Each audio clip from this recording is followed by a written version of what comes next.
In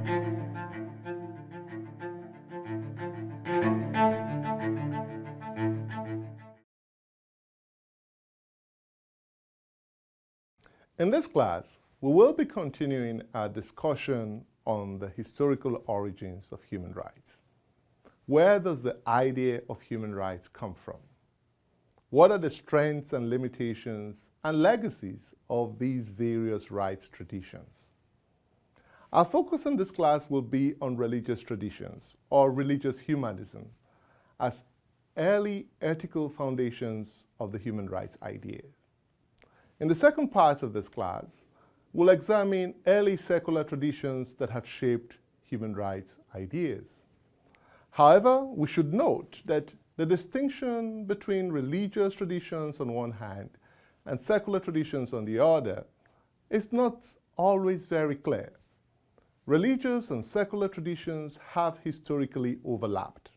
For example, Confucianism is considered mainly a secular philosophical thought, but it has also have religious dimensions. This is true of many ancient traditions, where these distinctions between the sacred and the profane were not as clear as we understand them to be today. In trying to uncover the religious foundations of human rights, the first question we must ask is a philosophical one. Are there universal ethics, or are ethical standards relative to different societies and cultures? This is related to our previous discussion on the universalism and cultural relativism of human rights. The ancient Greek historian Herodotus stated that there are no universal ethics. Each nation regards its own customs as superior. However, when we examine the histories of human religion, we can discern some characteristics that are common to most of the world's religions. Most religions are humanist or have a human-centered approach. Even when they privilege God, a creator, or some other supernatural deity, most religions present humans as essential parts of the moral universe. Most religions also promote the idea that humans or mortals can find harmony with God, with one another, and with their environment. These ideas are part of the normative foundations of modern human rights. In the process of drafting the Universal Declaration of Human Rights in 1948, the drafters recognized that the different world religions had something to contribute to developing a modern human rights document. The Human Rights Commission and UNESCO, both UN agencies that were involved in drafting the declaration, therefore set out to get input from the representative of world religions by interviewing them. They interviewed several leaders of faith communities, including Jewish, Christians, Buddhists, Hindus, and Muslims. So although the Universal Declaration of Human Rights is a secular document, it drew partly from these religious notions of rights. Now, let us examine some religious traditions to see how their key teachings align with the notion of human rights as we understand them today. In Judaism, for example, their portrayals of humanistic ideals of empathy, compassion, altruism, and brotherly love in the Hebrew Bible and other canonical Jewish texts. One example of this is the injunction, "Love thy neighbor as thyself." Another example is the Ten Commandments. Many of the Ten Commandments relate to how to deal with fellow humans. "Thou shalt not kill" protects the right to life. "Thou shalt not covet thy neighbor's goods" is an affirmation of the right to property. Judaic traditions also espouse justice and fairness. Take, for example, the injunction, "Thou shalt not bear false witness against thy neighbor." This provision is made in the book of Leviticus. Discrimination against the disabled was also condemned in Judaic traditions. "Thou shalt not curse the deaf," another injunction in the book of Leviticus. This is an affirmation of disability rights. The same humanistic ideals can be found in Christian traditions. Christianity teaches a common and universal humanity. It teaches that the salvation of Jesus Christ is for both Jew and Gentile. Such universal humanism is a core principle of modern human rights. Consider the biblical passage in the book of Matthew, "Love your neighbor as yourself," or the story of the Good Samaritan who came to the aid of a traveler who had been robbed and beaten and left half dead alongside the road. In the biblical book of Galatians, Apostle Paul says, "There is no such thing as Jew or Greek, slave and free man, male and female, for all of you are one person in Christ." Paul, in his letter to the Romans, also says, God created all mankind and all races as equal before God. Christian theology has contributed to shaping present-day human rights principles. Take, for example, just war theory, which is a core principle that underpins modern international humanitarian laws on the ethical conduct of war.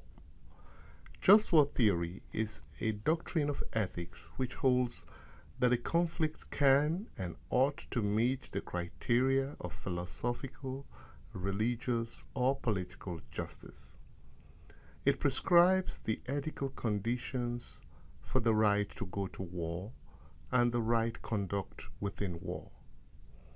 Just war theory was espoused by early Christian theologians such as the North African theologian Saint Augustine, the Bishop of Hippo, in what is now Algeria, in about 354 AD. His theology of just war profoundly influenced the medieval worldview. He argued that war must occur for a good and just purpose, rather than for self-gain or as an exercise of power. Thomas Aquinas, an Italian Catholic priest, philosopher, and theologian, also contributed to just war theory. Like Christianity, Hindu and Buddhist traditions also emphasize universal humanism and spiritual values for humanity. Both religious traditions espouse principles to allow humans to live in harmony with each other. They promote tenets of social assurances, including the freedom from want, freedom from exploitation, the freedom from early death and disease, the value of knowledge, the freedom of conscience, and freedom from fear. All these principles are reflected in modern human rights documents. Hindu traditions emphasize harmony between humans and nature. Hindus believe that all living things have a soul and should be treated with consideration and respect. One of the main contributions of Hinduism is in the area of environmental rights. The Hindu idea of cosmological balance has a deep influence on present-day ecological movements. Also, Hindu traditions offer passive constraints on recourse to violence. The idea of amisa, non-injury, or the absence of a desire to harm is a central tenet of Hindu ethics. These Hindu ideas influenced the Indian nationalist Mahatma Gandhi in his non-violent struggle against British colonial rule in India.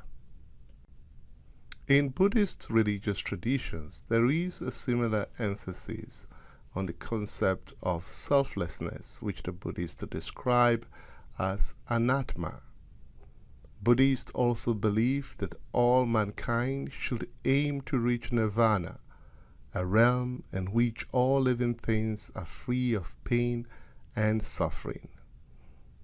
It is a state of being free from both suffering and the circle of rebirth. The notion of the middle way is another important guiding principle of Buddhist practice, which emphasizes non-extremism. It teaches a path of moderation and consideration for other people and away from the extremes of self-indulgence. War might be fought, but only in self-defense. In Islam, the principles of solidarity and justice are evident in the 114 surahs or chapters of the Quran. Like the Bible, the Quran offers a universal message of brotherhood. One passage of the Quran states, quote, "O mankind, we have created you from a pair of male and female and made you into nations and tribes, that you may know each other and that you may not despise each other." Another passage in the Quran states, "Slaying of innocent individual is like slaying of a whole people." Yet another passage in the Quran states, "Take no life which Allah has made sacred except by way of justice and the law." Thus, Islamic traditions emphasize justice, altruism, and charity. Giving alms to the poor is one of the 5 pillars of Islam.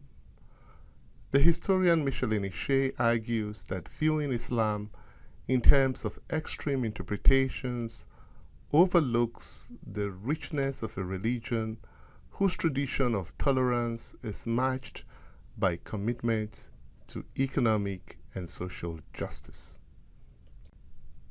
Let us now examine the restrictions on rights and liberties in religious traditions.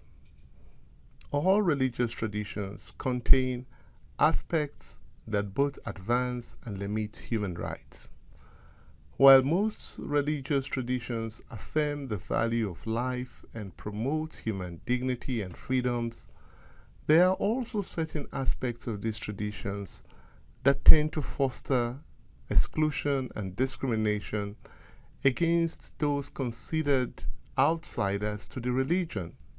For example, in ancient Judaic traditions, there were restrictions on Hebrew visions of universality and inclusivity. Judaic traditions make distinctions between Jews and Gentiles, freeborn and slaves, ascribing unequal social and spiritual status to each category of persons. In ancient Judaic texts, perpetual slavery is abolished for Hebrew slaves, but not for foreign slaves. Ancient Christian traditions also manifest similar exclusions and inequalities. Biblical injunctions prescribe different rules for men and women.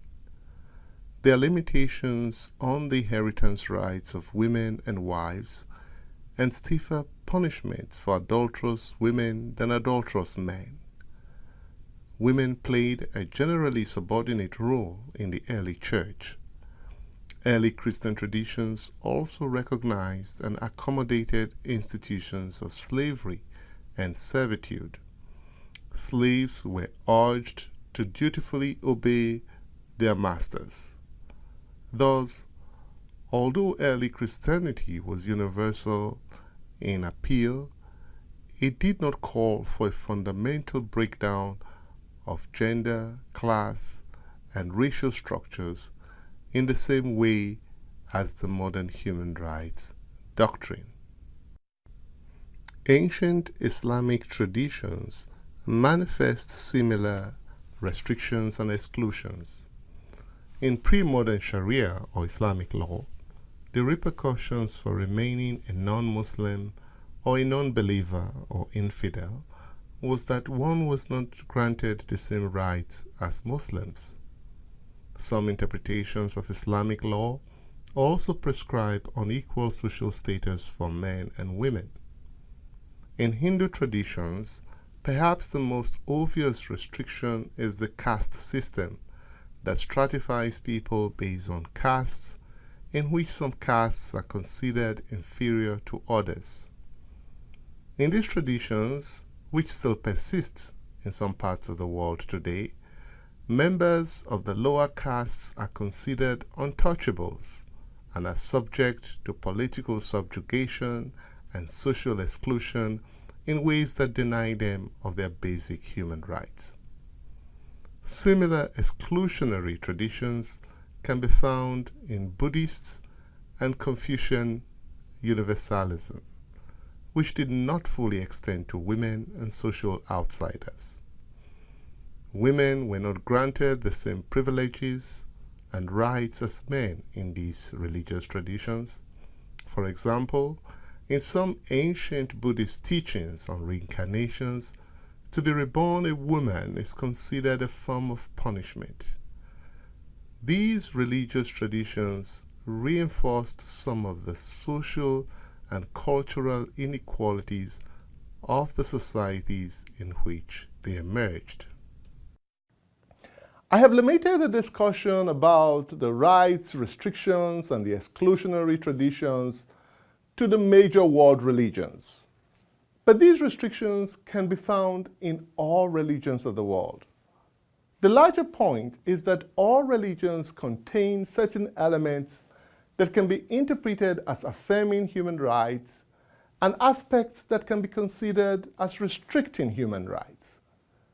The development of modern human rights has been shaped by the human rights affirming aspects of these religions. However, the exclusionary aspects of religion, as it pertains to gender inequality and discrimination against those considered social outsiders, such as LGBTQ persons, continues to pose challenges to the universal enjoyment of fundamental human rights.